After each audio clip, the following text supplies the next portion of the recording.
As we have seen, some of these protests have turned violent and several have been accused of rioting. Now, these rioters in America are still vandalizing leading luxury stores. Storefronts have been smashed and merchandise worth millions of dollars has been looted now. This is happening not just in New York or Los Angeles. This is happening across the country. Let's take a look at some of these looting.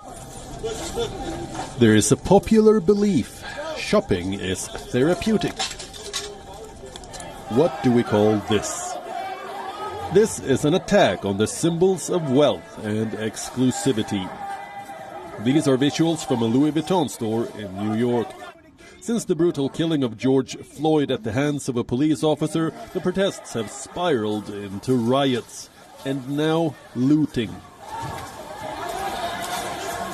People are breaking into world-famous luxury stores, smashing display cabinets, setting the property on fire and stealing stock worth millions of dollars across the country.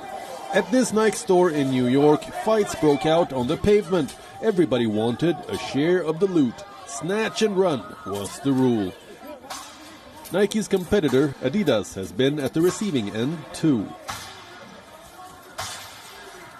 This Rolex showroom at the Soho neighborhood of New York did not survive the onslaught. A small gathering quickly swelled into a force. They rushed in together and were seen emerging with plastic handbags full of watches. The loot was complete in half a minute.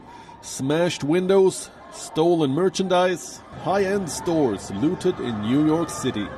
That's been the story over the last few nights. At this Chanel store, mangled mannequins were found on the floor. Every rack, every cloth in the store was stolen. The looting was complete before the police arrived. These are visuals from a Gucci store. In front of an Apple store in Philadelphia, a police car was torched. The store was empty. Apple has issued a warning to looters with iPhones. The devices are being tracked, not just in Philadelphia. Apple stores are being looted across the country. In Oakland, protesters entered a Mercedes-Benz store. Although the high-end locking system prevented theft, people can be seen jumping on the cars, trying to smash the windshield. Now, major luxury retail thoroughfares in the U.S., from New York's Soho to Beverly Hills, Rodeo Drive, to Atlanta's Phipps Plaza, they are now covered in messages in support of Black Lives Matter. Many of these stores have been boarded up to repel attacks, but these boards have been torn down. Not all protesters are vandals, though.